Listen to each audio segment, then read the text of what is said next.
Welcome to Cinema Bites, your go-to for movie recaps in a flash. Big twists, epic moments, all in just minutes. The movie today starts with a man injecting himself with bat blood. He originally had a blood disease, and his body underwent massive changes. He found that his body became stronger little by little, and his once frail physique transformed into a muscular one. Not only did he become unnaturally strong, but he also became incredibly agile and extremely fast in his movements. He could even hang upside down in the air, just like a bat. He developed the ability to locate objects using echolocation, even with his eyes closed, and could pinpoint the exact origin of a sound with extraordinary precision. The man who acquired these supernatural abilities is named Morbius. We start from when he was a child. Morbius had been living in an orphanage for as long as he could remember. He suffered from a very rare blood disease since he was a child. Everyone around him said that the chances of him recovering were very slim, but his desire to live never wavered. In his small mind and brave heart, he always thought that one day he would find a way to overcome the disease.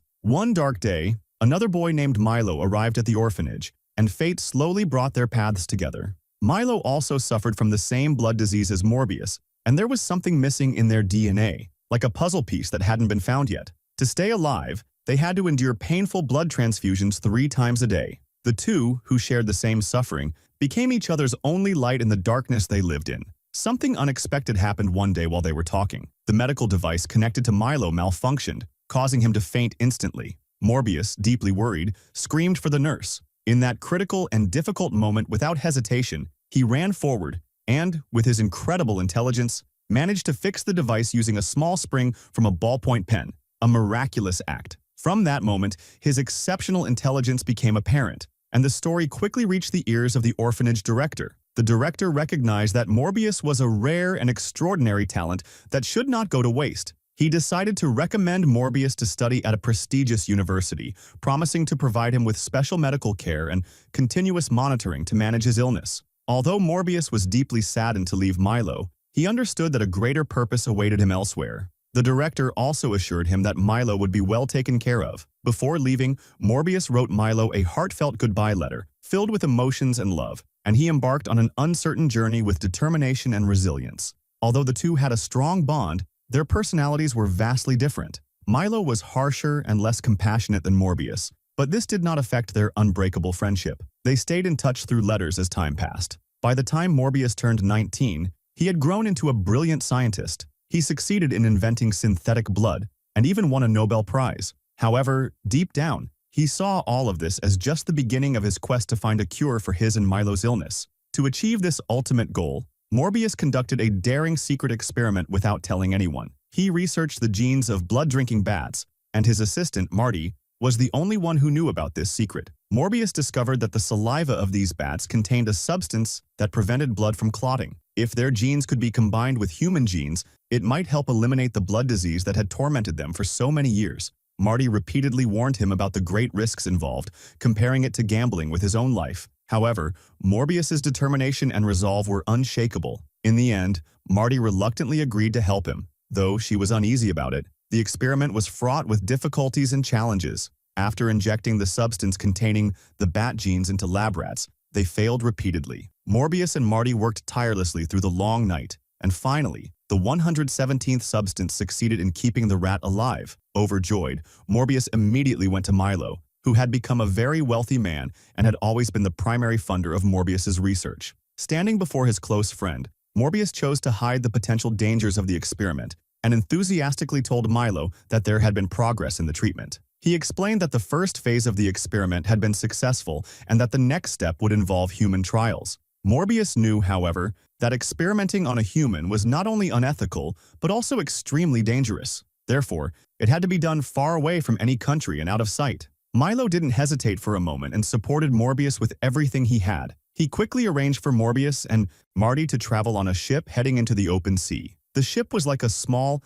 self-contained community with all kinds of people on board. Morbius and Marty focused intensely on preparing the experiment in the lower deck of the ship. Meanwhile, on the upper deck, a group of older men were playing cards loudly and obnoxiously. Once they were certain there were no issues with the bat gene substance, Morbius handed it to Marty with seriousness and respect. His eyes were filled with determination to do whatever it took to achieve results. Marty's hands trembled slightly with fear and anxiety. She knew very well that the outcome of the injection was unknown, and that anything could happen. But there was no turning back at this point. The substance had to be injected into the spinal cord, and the entire procedure was extremely painful. Marty managed to control her inner fear and emotions, holding Morbius firmly in place to prevent him from moving. She stood by nervously, waiting to see their fate. Shortly after, Morbius's body began to convulse and tremble violently. The loud sound of his reaction shattered the silence in the lower deck cabin and even reached the upper deck. The group playing cards was startled by the sudden noise, which disrupted their game. One of the men came down quickly, angry, cursing,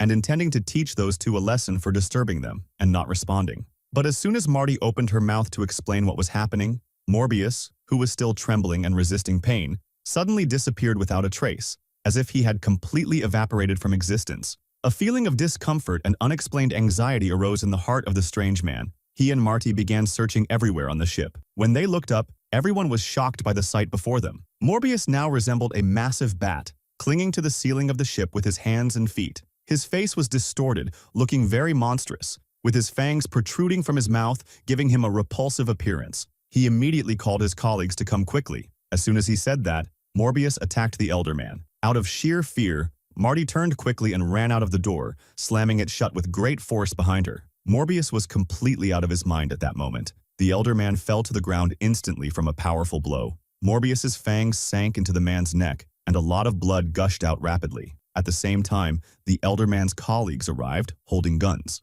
Marty rushed in hastily, trying to explain what was happening, but before she could say a few words, the other party struck her, causing her to faint. When Morbius saw that Marty was hurt or harmed, a glimpse of madness appeared in his eyes. He let out a loud scream, smashed the glass next to him with his hand, and jumped out, managing to dodge the bullets fired at him by several shooters. He swiftly killed them one by one and then began drinking their blood in a frenzy.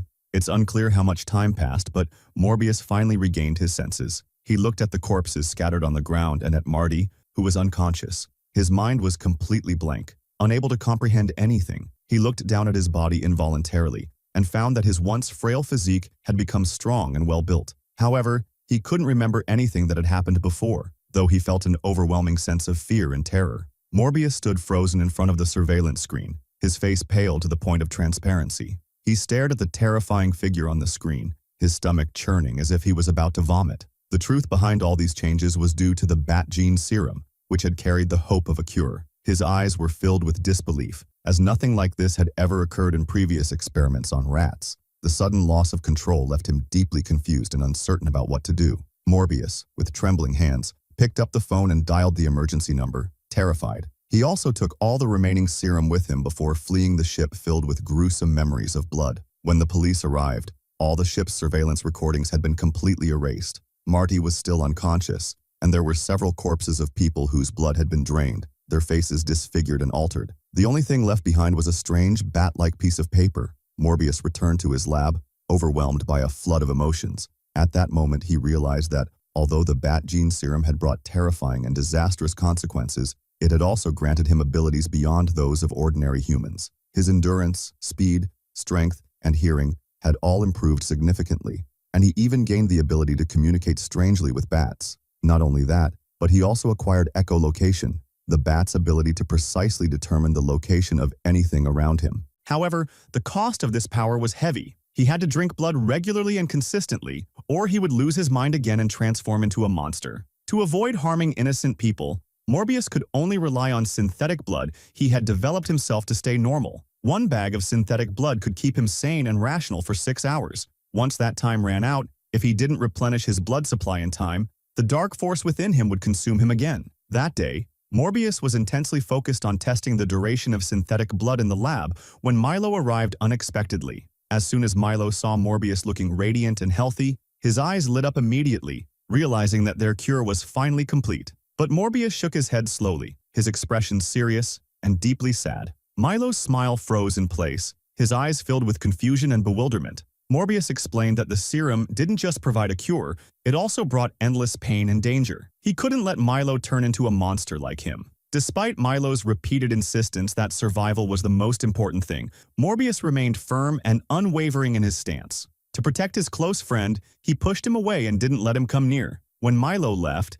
his eyes were filled with disappointment and sadness because Morbius refused to give him the cure. Meanwhile, Marty woke up in a hospital room. Two police officers with stern faces entered the room, intending to question her about what happened on the ship. She became flustered and scared, choosing instinctively to hide the truth and claim she didn't remember anything. The officers exchanged glances and had no choice but to leave empty-handed. That night, the hospital corridor was eerily quiet. A young nurse was making her rounds, checking the rooms carefully. Suddenly, she was attacked. The next day, they found her body with most of her blood drained. The hospital was located right next to Morbius's lab, separated only by a single wall. When Morbius saw the tragic state of the young nurse, a terrible feeling arose within him. He suspected that he had transformed again the previous night and harmed the innocent girl. Waves of guilt overwhelmed him. Fearing he might hurt more innocent people, Morbius quickly packed his belongings and planned to leave the dangerous area. But something unexpected happened.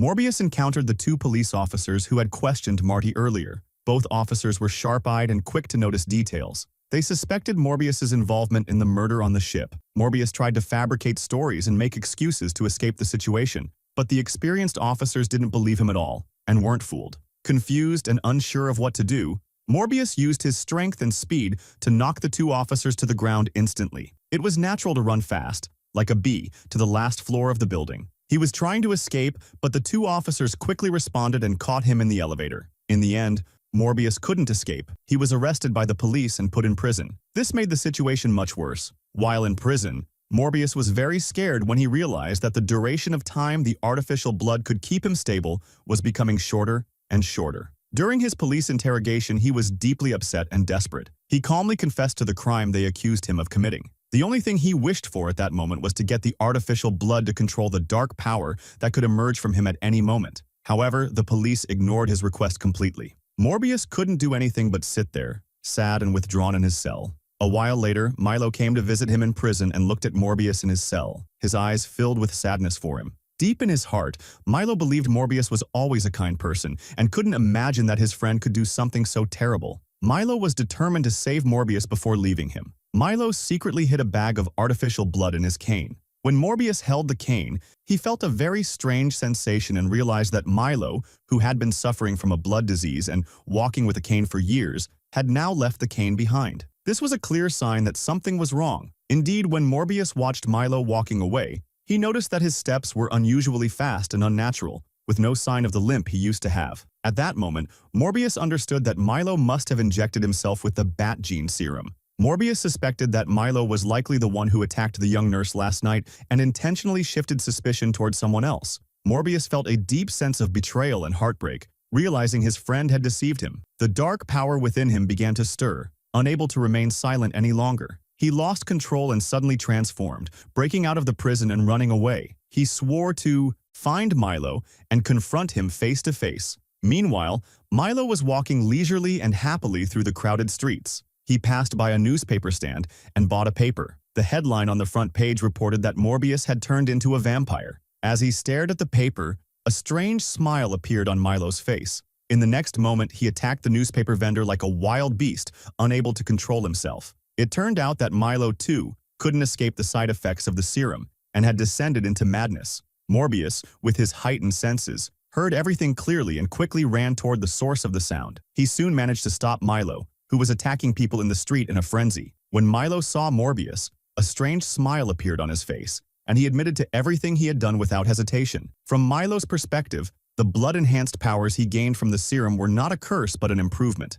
He couldn't understand why Morbius was resisting these powers, and wished Morbius would embrace this new life peacefully, just as he had. Morbius felt a whirlwind of conflicting emotions in his heart and realized that the inevitable confrontation between him and Milo was about to begin. The outcome of this confrontation would determine not only their fates but also the fate of many others in the bustling city streets. The two engaged in a violent clash due to their differing perspectives, attacking each other with intense force. Their chaotic and unnatural movements escalated the fight, taking it from the street to a subway station. Milo's inner beast fully emerged during this intense battle, revealing his brutal and savage side. Compared to Morbius, Milo was harsher and more aggressive. During the fierce fight, police officers who tried to intervene and restore order became victims of Milo's wrath. He attacked one officer so violently that he killed him, plunging the area into chaos and disorder. Morbius, who disliked violence and conflict, began to focus intensely on the movement of the air around him amidst the chaos. Something strange happened,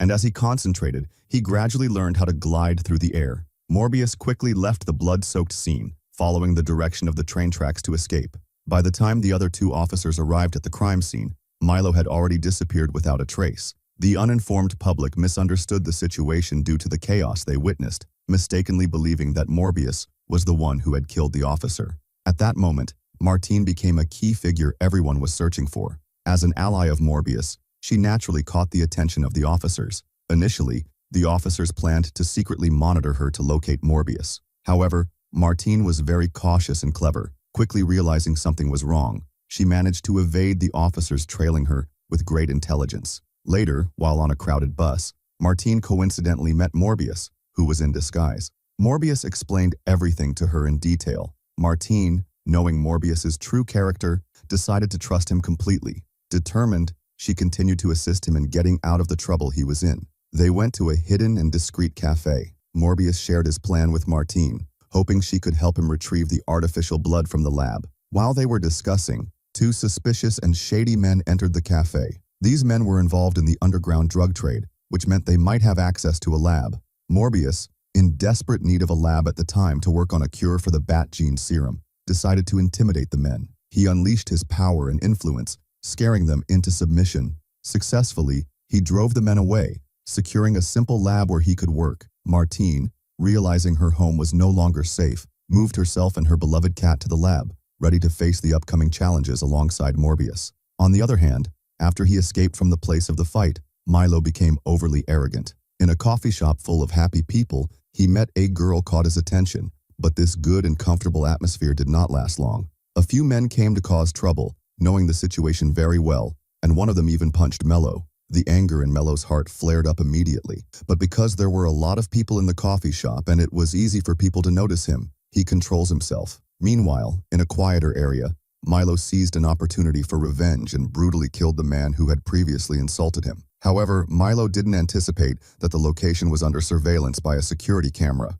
When the two officers reviewed the footage, they discovered that the perpetrator of the crime wasn't Morbius, but they couldn't figure out who Milo was at that moment. Confused, they couldn't do anything except publish images from the surveillance video in the newspapers and offer a cash reward to anyone who found this man, hoping they might find whoever committed this crime that way. After a while, the director of the orphanage where Morbius and Milo used to live saw the news. The director knew Milo and Morbius very well and recognized them immediately from the picture. Although the director couldn't contact Morbius, he knew Milo's address. Concerned for him, the director decided to visit Milo. But by that time, Milo had become very sensitive and upset about everything and was convinced that the director preferred Morbius over him. But in reality, the director loved all the children in the orphanage. But at that moment, Milo wouldn't listen to any words or explanations. In his anger, he even attacked the director. At that time, Morbius didn't know anything about what was happening. He was completely focused on creating a toxic substance in his lab.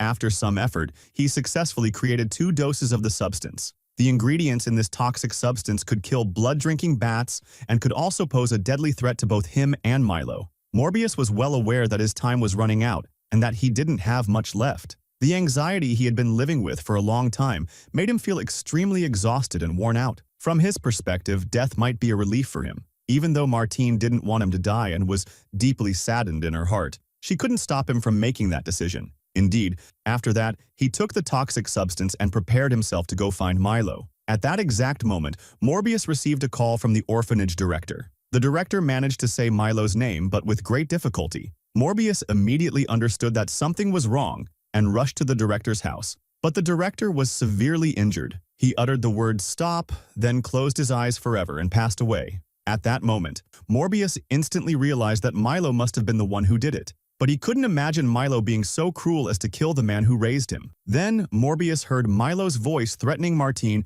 and realized he had fallen into a trap. Morbius quickly expanded his ability to pinpoint locations, and with this super ability, he successfully identified Milo's exact location. But when he arrived, he found Martine with her neck slit. Martine used her last bit of strength and wished for Morbius to give her his blood because she knew the bat gene substance could be transferred through blood. And after using those genes, she might gain a superpower that could allow her body to heal itself quickly. In an emergency, Morbius was forced to do what she asked. But to Morbius's great sorrow, after drinking the blood, Martine didn't wake up again. Slowly, she stopped breathing altogether. Morbius, filled with grief and anger, went to Milo, and this time, there was no mercy at all. Milo seemed very pleased when he saw Morbius's angry expression. He thought this violence was an acceptance of the evolution that had happened to him with complete calmness. Even though their powers were similar, Milo wasn't worried because he knew Morbius hadn't drunk human blood in a long time. And because of that, his physical strength wasn't like Milo's. In the fight,